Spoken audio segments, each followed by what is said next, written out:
জনাব, জনাব শুনুন জনাব। কি ব্যাপার? কি চান আপনি?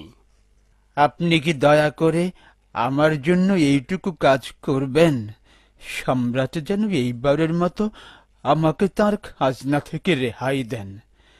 আমি বৃদ্ধ মানুষ। তো আপনি এজন্য আমাকে বাছাই করলেন কেন? আপনি অতীব দয়ালু ব্যক্তি এবং লোকজন আপনাকে পছন্দ করে। আপনি সম্রাটের ঘনিষ্ঠজন এবং তার আত্মীয়। তিনি হয়তো আপনার কথা শুনবেন। চিন্তা করবেন না, আমি তাকে বলবো। আপনি দয়া করে তাকে আরো বলবেন যে আমি তাঁরই বন্দনা করি।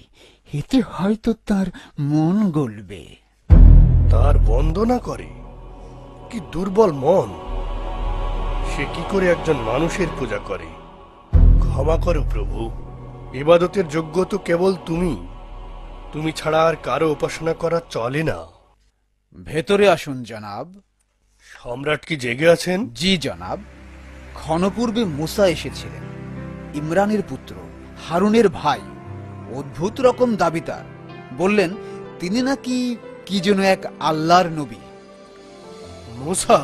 বনি ইসরায়েল সম্রাট ফারাওয়ের সঙ্গে তার বাহাস হয়ে গেল। হে প্রভু, তুমি তোমার নবীকে বিজয়ী করো। আমি এখানে কোনো রকমে আত্মগোপন করে আছি। তুমি জানো, যদি ফেরাউন আমাকে চিনতে পারে তাহলে আমাকে হত্যা করবে।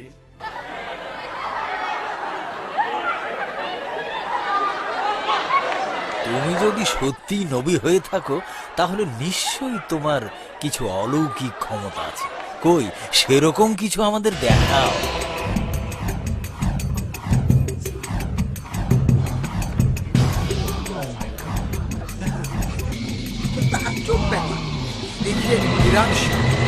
হ্যাঁ,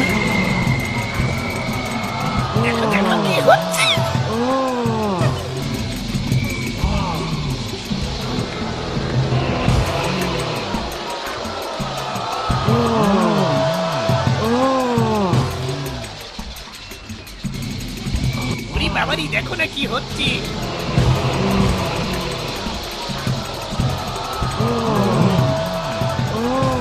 তোমার ক্ষমতা সত্যি অসাধারণ এবং তুমি শক্তিশালী। হাতের লাঠি সাপে পরিণত হয়ে গেল। তুমি এই মুহূর্তে যা করলে তা জাদু ছাড়া আর কিছু নয় মুসা। আমি আমার সমস্ত জাদুকরদের ডাকবো এবং তারা তোমার সাথে প্রতিযোগিতা করবে। আর সেই দিনটি হবে একটি বিশেষ দিন যা আমি নির্ধারণ করে দেব। সেদিন সমবেত জনতা স্বচক্ষে তোমার ইন্দ্রজাল প্রত্যক্ষ করবে এবং ঘোষণা করবে যে আমি ফেরাউন অপরাজেয়। দেখতে দেখতে নির্ধারিত দিন এসে উপস্থিত হল, প্রতিযোগিতার দিন। প্রচুর সংখ্যক লোক উপস্থিত হল মুসার সঙ্গে জাদুকরদের ঐন্দ্রজালিক প্রতিযোগিতা প্রত্যক্ষ করার জন্য।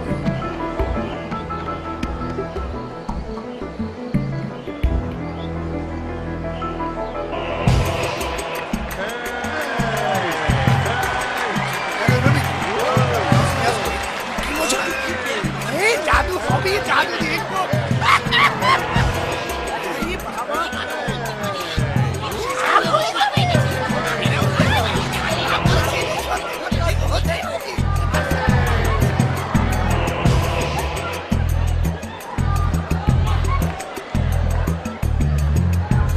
কি চমৎকার! আজকে আপনারা আবার সেই মুসার জাদু দেখতে পাবেন। আমি আমার রাজ্যের সর্বোত্তম জাদুকরদের আহ্বান করেছি, আর এটা ফারাও এর জন্য হবে বিরাট বিজয়, তাই নয় কি? হ্যাঁ, অবশ্যই, অবশ্যই সম্রাট, অবশ্যই। অবশ্যই আল্লাহর নবী তোমাকে পরাজিত করবে, অহংকারী কোথাকার।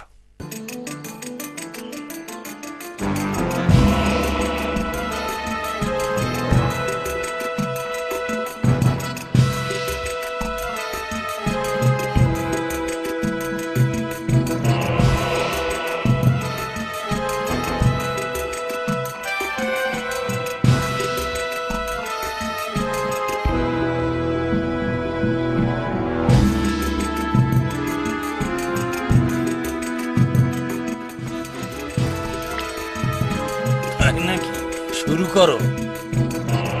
মহান প্রভু ফারাওয়ের নামে আমরাই জিতব।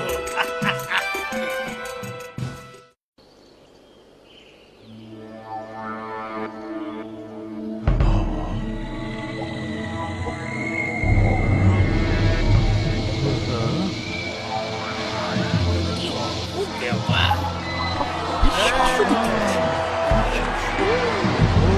আমার তো বিশ্বাসই হচ্ছে না।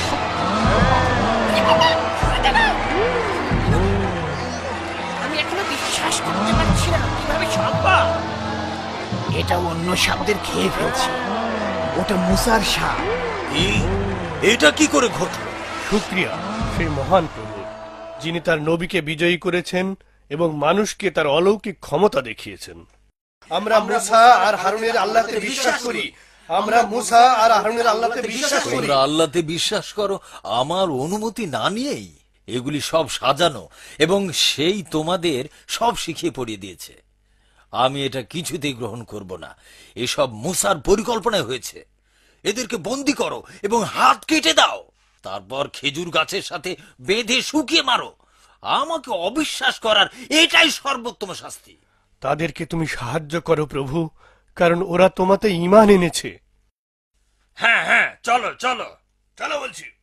খোদার কসম, আমরা মুসার উপর আস্থা হারাবো না, তাতে যা হয় হোক।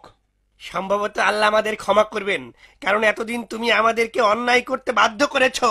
আমরা হারুন আর মুসার আল্লাহতে বিশ্বাস করি। হ্যাঁ হ্যাঁ, আমরা হারুন আর মুসার আল্লাহতে বিশ্বাস করি। হ্যাঁ হ্যাঁ, আমরা বিশ্বাস করি। আমরাও করি, বিশ্বাস করি। কি অদ্ভুত ঘটনা। তার লাঠিখানা অন্য সব সাপকে খেয়ে ফেললো। মনে হচ্ছে মুসাই সঠিক, তা না হলে ওই জাদুকরদের সাথে পেরে উঠতো না। সে কি আসলেই আল্লাহর নবী? আল্লাহ তার নবীদেরকে অলৌকিক ক্ষমতা দিয়ে থাকেন এবং এইমাত্র আমরা সেটা দেখলাম। মুসা ফেরাউনের অনুসারীদেরকে অভিশাপ দিয়েছে। কি?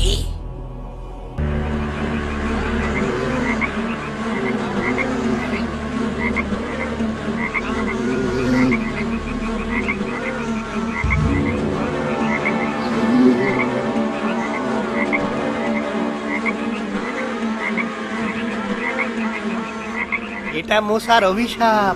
পোকামাকড় আর ব্যাঙ এসে আমাদের সব খাবার খেয়ে ফেললো।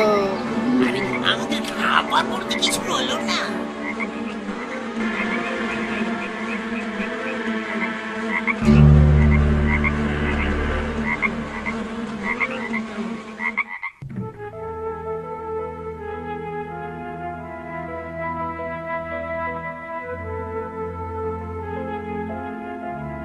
আল্লাহর শাস্তি শুরু হয়েছে।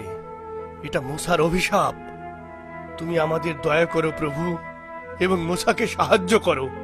অত্যাচারী ফেরাউনকে ধ্বংস করো।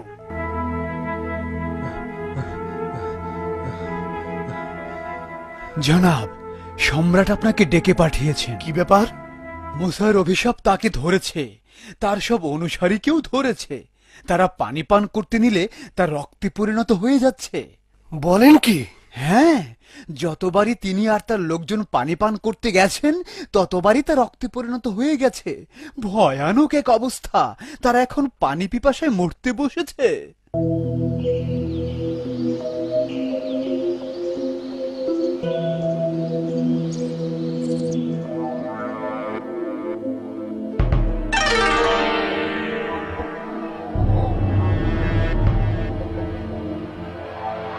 আবার পানিটা রক্তে পরিণত হয়ে গেল।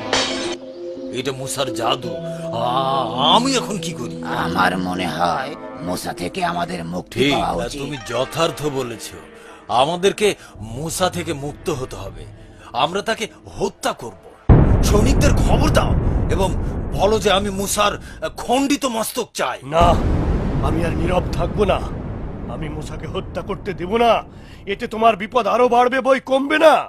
কিছুতেই তাদের আল্লাহর নবীকে হত্যার সুযোগ দেব না, এমনকি যদি তা আমার নিজের জীবনের বিনিময়েও হয়। তুমি কি শুধু এই কারণে একজনকে হত্যা করতে চাও যে কিনা এক আল্লাহর উপর ঈমান এনেছে এবং মুজেজা দেখিয়ে তোমার দেওয়া শর্ত পূরণ করেছে? কি বললে তুমি? মহামান্য সম্রাট, যদি মুসা মিথ্যা বলে থাকে তাহলে সে তার দ্বারা তার নিজেই ক্ষতি করবে। যদি মুসা তার বাক্যে এবং কর্মে সৎ না হয় তাহলে আমাদের সবার উপর, যারা তার কথায় বিশ্বাস করেছি, তাদের সবার উপর আল্লাহর শাস্তি নেমে আসুক। না, সত্য কেবল সেই কথাটাই যেটা আমার মুখ দিয়ে বেরিয়েছে, এবং সম্ভবত আমি যা জানি তার কেউ জানে না। আমি হচ্ছি মহান ফেরাউন। আমি মুসাকে হত্যা করব, হ্যাঁ, তাকে হত্যা করব, তাতে যা হয় হবে। না না সম্রাট, আমার ভয় হয় পূর্ববর্তী লোকদের মতো আপনিও না আল্লাহর অভিশাপে ধ্বংস হয়ে যান। নূহ আর দাউদ আলাইহিস সালামের কওমের কি দশা হয়েছিল তা নিশ্চয় আপনার জানা আছে। একবার ভেবে দেখুন। প্রতারণা বন্ধ করো আর মুসাকে পরিত্যাগ করো, বুঝলে? তোমরা কোন যুক্তিতে এসব কথা বলছো? সে কি তোমার সব পরীক্ষায় উত্তীর্ণ হয়নি? তুমি তাকে পরাজিত করার জন্য রাজ্যের সব বড় বড় জাদুকরদের একত্রিত করনি? এরপর তাদের দিয়ে কি মুসাকে পরাজিত করতে ব্যর্থ হওনি? সে কি শত শত লোকের সামনে তোমাকে তার ক্ষমতা দেখায়নি? নিজেকে আল্লাহর নবী হিসেবে প্রমাণের সব পরীক্ষাই তুমি তার নিয়েছো। আর কি চাই? যথেষ্ট হয়েছে। তুমি এবার ধরা পড়ে গেছো। তুমিও মুসাকে বিশ্বাস করো, তাই নয় কি? তুমি বিশ্বাসঘাতকতা করেছো, এর উপযুক্ত শাস্তি তুমি পাবে। তুমি কি দেখোনি যে ওই জাদুকরদের আমি কি করেছি? আমার শাস্তির ভয় কি তোমার নেই? এই মুহূর্তে মুসার সঙ্গ ছাড়ো, নইলে খোদার কসম, মুসা আমাকে যে পথ দেখিয়েছে তা আমি কখনো পরিত্যাগ করব না। মহামান্য সম্রাট, মুসা এবং তার অনুসারীরা পালিয়ে গেছে। তারা এখন সমুদ্র পাড়ি দেওয়ার চেষ্টা করছে। সেনাবাহিনী তলব করো, তারা কিছুতেই পালাতে পারবে না। আমি তাদের সবাইকে হত্যা করব, আর আর তোমার জন্য শাস্তিটা বরাদ্দ রইল। চলো চলো বলছি।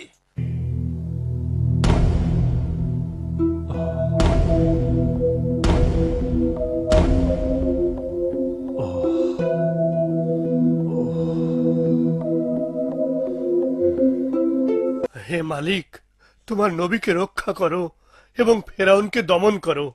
হে প্রভু, মুসা এবং বিশ্বাসীদের তুমি বাঁচাও, কারণ তুমি একমাত্র রক্ষাকারী।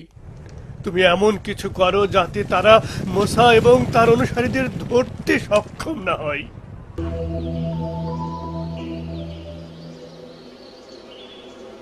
তুমি কি ফারাওকে আমার অনুরোধের কথা বলেছিলে? না, তিনি প্রাসাদের বাইরে গিয়েছেন। তো যখন ফিরে আসবেন তখন বলুন। সম্ভবত তিনি আর ফিরে আসবেন না। কি বললেন? উদ্ধত ফেরাউন মুসা আলাইহিস সালামের পিছু ধাওয়া করল।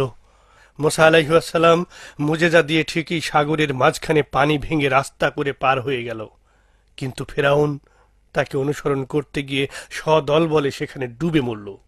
সকল প্রশংসা কেবল তোমার। তুমি আমাকে তার হাত থেকে বাঁচিয়েছ এবং মুসা আলাইহিস সালামকে ফেরাউন আর তার বাহিনীর উপর বিজয় দান করেছ। তুমি ছাড়া আর কোনো মাবুদ নেই।